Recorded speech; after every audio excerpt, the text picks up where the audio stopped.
So ito na nga, ano? Meron na namang sumulat dahil maganda yung nangyari sa atin kahapon. Madaming feedback. May sumulat na naman bago. Sulat na naman, may sulat na naman. May sulat Pakita na mo sa kanila para sa... Oh. Totoo ito, ang sulat ho kahapon ay hindi sinasadya. Totoong hindi sinasadya, meron lang nag-abot at since maganda ang feedback ng mga tao ay tuloy-tuloy na natin. Hindi naman, minsan na. So ito na. Galing kay Mariel Fem.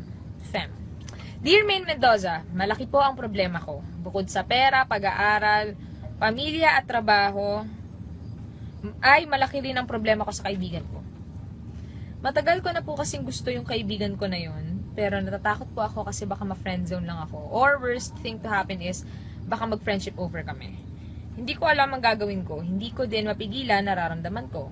Alam kong matutulungan niyo ako. Salamat po, Ate Min. I love you. So, unang-una sa lahat, paano mo nasabing matutulungan kita?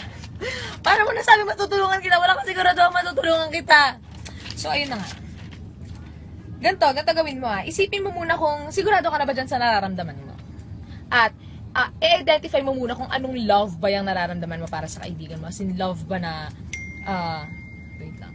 Love ba na gusto mo siyang maging kasintahan, gano'n, as in yung romantic love ba, ganyan. Or love lang na gusto mo lang siyang mahalin, as in best friend, gano'n, kasi iba-iba yan eh.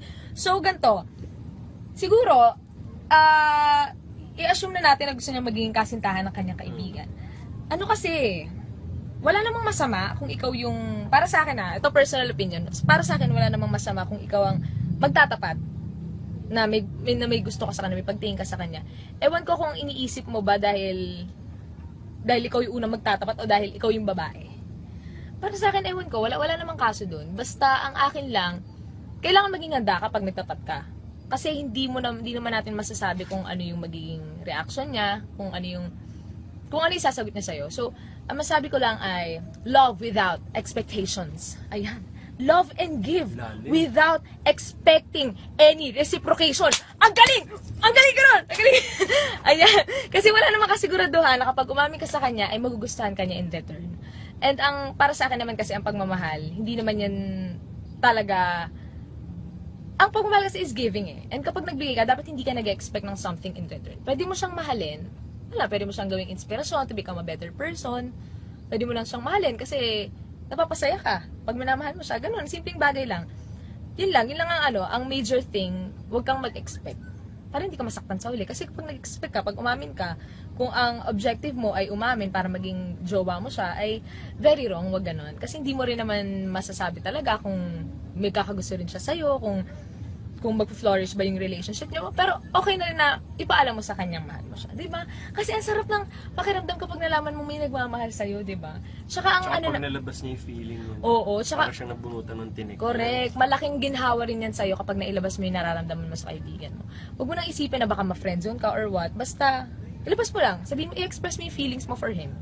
Huwag ka nang mahiya, ganyan talaga. Huwag ka nang mahiya, wala namang masama dun eh. Paalam mo lang sa kanya na mahal mo siya kasi iba rin yung feeling para sa kanya na malaman niyang may kaibigan siyang nagmamahal sa kanya. So, malay mo pag sinabi mo, di ba? Malay mo, may gusto rin pala siya sa'yo, di ba? Nahihiya lang kasi ibang lalaki minsan torpe lang yan, minsan, sa panahon kasi ngayon, minsan yung lalaki, ay natin talaga nila yung babae ang mamin. Aminin mo, di ba? So, ganun, i-admit mo na lang sa kanya, pero huwag kang mag-expect ng anything. Basta yun, mahalin mo lang siya para maging better person ka. Gawin mo siyang inspiration sa ginagawa mo para maging productive ka. Ganon dapat ang pagmamahal. Tsaka hindi, effort, no? Oo. Hindi porket umamin ka, tapos kapag na friend zone ka or kapag hindi ka nagustuhan, susuko ka. Hindi naman ganon eh. Hindi mo naman kailangan manligaw, aamin ka lang naman eh. I-admit mo lang yung feelings mo kasi mas alam kong may bigat din yan eh sa loob. Kasi pinipigilan mo. Huwag mong pigilan, mahalin mo lang. Ganun talaga. Tsaka, kung hindi man maging okay ang resulta, kung hindi ka man niya naging gusto rin, mo na ganun talagang buhay. Hindi siguro siya talaga yung para sa'yo. Magantay ka na lang ng Romeo mo. Pero, think positive lang. Think positive lang lagi. Pero, yun talaga, huwag kang mag-expect. Huwag kang mag-expect in return na magugustuhan ka rin ng taong gusto mo. Love and give without expectations of any reciprocation. Ganon! Word of the day. Ayan, to avoid disappointment. Ganon. Kasi pag na-disappoint ka, masasaktan ka lang. Tapos kapag nasaktan ka, baka, ito na naman, magwalo ka na naman sa sadness mo at magmukmuk ka na lang sa bahay, wala ka nang gawin. Huwag ganon. Kailangan maging productive ka, lalong-lalo summer na ngayon. So, ayun, be happy and love everybody, you know. Love yourself first before you love other people. Ayan, yun lang may papayo ko sa'yo. Huwag ka na mahiya, i-push mo yan, te. When you like someone, you go all in. Okay? Ganun yun. Yun. Sana may natutunan siya. Tingin mo ba may natutunan siya? Meron, maraming nakaka-relate sa mga ganyan. Sana nakarelate kayo, and sana natulungan ko rin yung mga ibang tao na may same na problema.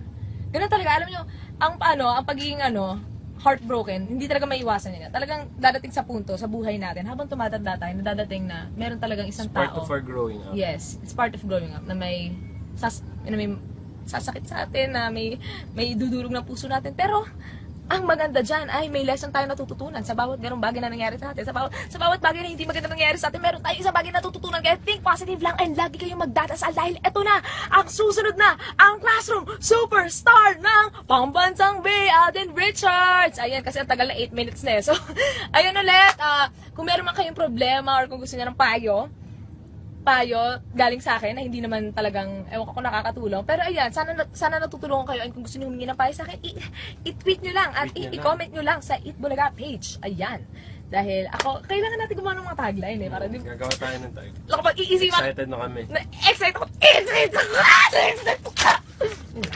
So ayun, tutok na sa Eat Bulaga dahil susunod na ang Classroom Superstar at after nun ay Kalye serye na. So you better watch out. You better not cry. You better not pout. I'll tell you why. Cause Lola ni Dora is coming to town. Ayan. Bye-bye. Bye-bye sa inyo lahat. And have a great week. Ayan. Midweek marker Wednesday pa lang. So, ayun. Ayan. Maraming salamat sa lahat ng nanood. And maaga pa. Maaga pa tayo. Hindi. Maaga pa. So, mahaba pa ang araw. Kaya, be productive. Marami pa tayong pwedeng gawin. Huwag sayangin ang summer. Okay? Ayan. Maraming salamat and sa susunod ulit.